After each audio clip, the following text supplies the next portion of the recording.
Halo teman-teman semua. Di sini kita akan belajar mengenai seni teater fase C kelas 5. Di sini bersama Kak Satrio akan belajar bersama seni teater. Pasti kalian semua penasaran apa sih itu seni teater? Nah, di sini Kakak akan memberikan beberapa materi mengenai seni teater.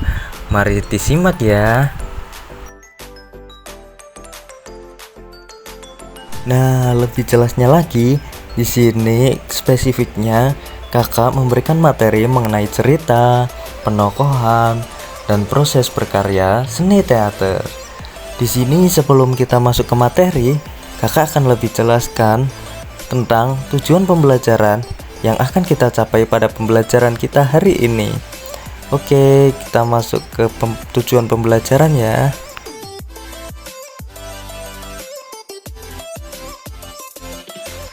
Tujuan pembelajaran pada hari ini nanti diharapkan kalian semua bisa mempresentasikan sebuah cerita, penokohan, dan proses berkarya dengan menggunakan kosakata seni teater yang telah dipelajari pada hari ini, sehingga nanti kalian semua bisa membuat presentasi seni teater dari apa yang kalian pelajari pada hari ini.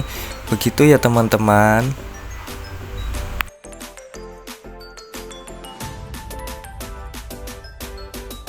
Nah, sekarang kita masuk ke materi. Kalian tahu gak sih seni teater itu apa? Seni teater adalah bentuk seni yang menggabungkan cerita, penokohan, dan gerak untuk menciptakan pengalaman estetis yang memikat. Nah, contohnya nih, kalian pernah gak lihat ketoprak, ludruk, ataupun pertunjukan di atas panggung? Itu merupakan salah satu dari seni teater.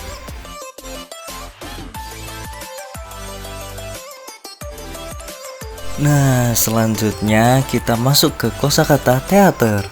Yang pertama, dialog. Pasti kalian gak asing kan dengan kata ini? Ya, dialog adalah percakapan antara para tokoh dalam sebuah cerita. Contohnya, nenek bertanya kepada Ari, "Kenapa Ari sangat semangat belajarnya?" Ari menjawab, "Ari ingin membahagiakan ayah sama ibu, Nek." Nah, dari percakapan tersebut, itulah yang disebut dialog. Begitu ya teman-teman. Yang kedua yaitu monolog.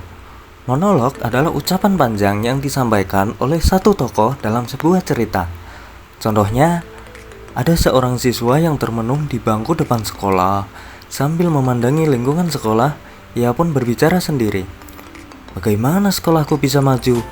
Sedangkan lingkungan sekolahku saja belum terawat sepenuhnya. Apa yang harus aku lakukan?" Siswa itu pun berpikir sejenak. Nah, itu merupakan contoh dari sebuah monolog.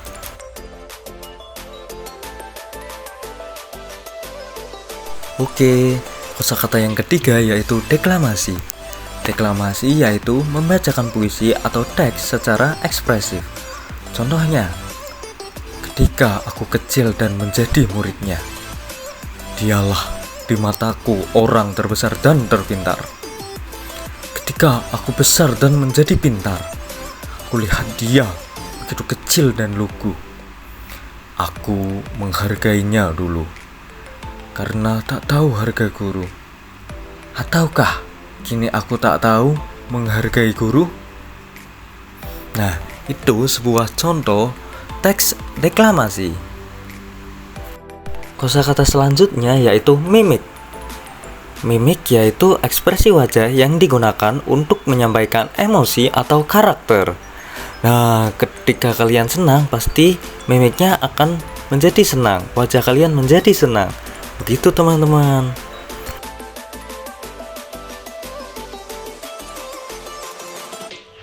Oke, materi selanjutnya yaitu mengidentifikasi unsur cerita. Yang pertama yaitu tokoh. Tokoh adalah karakter yang berperan dalam sebuah cerita, baik protagonis, antagonis, maupun peran pendukung. Yang kedua yaitu tema. Tema yaitu ide atau pesan utama yang ingin disampaikan dalam sebuah cerita. Selanjutnya yaitu latar.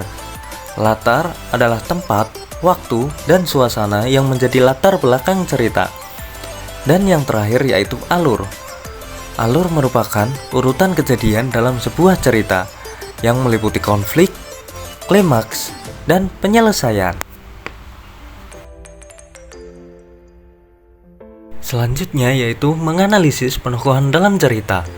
Yang pertama ada karakter. Karakter merupakan sifat atau kepribadian yang dimiliki oleh tokoh dalam cerita. Yang kedua yaitu motivasi. Motivasi merupakan alasan dan tujuan di balik tindakan dan keputusan yang diambil oleh salah satu tokoh. Yang ketiga yaitu peran. Fungsi dan peran yang dimainkan oleh tokoh dalam cerita, baik sebagai protagonis, antagonis, atau tokoh pendukung.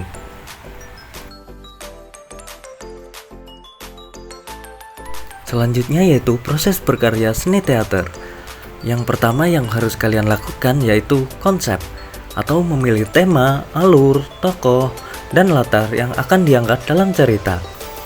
Selanjutnya kalian akan menyusun naskah, menulis dialog dan adegan sesuai dengan konsep yang telah ditentukan. Selanjutnya kalian melakukan latihan, seperti mempelajari dialog, ekspresi, dan gerakan tubuh untuk menghidupkan tokoh. Nah, tahap terakhir yaitu kalian harus melakukan pementasan, mempresentasikan cerita secara live di depan penonton dengan menggunakan kostum, rias, dan tata panggung.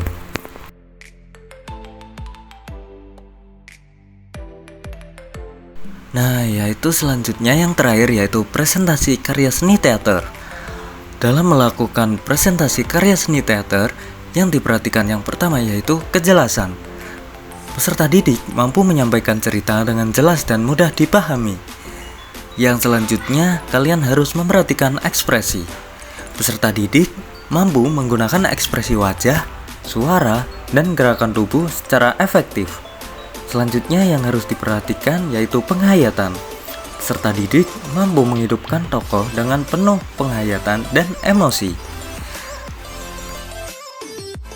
Nah, begitu saja ya teman-teman, materi yang telah Kak Satrio ajarkan.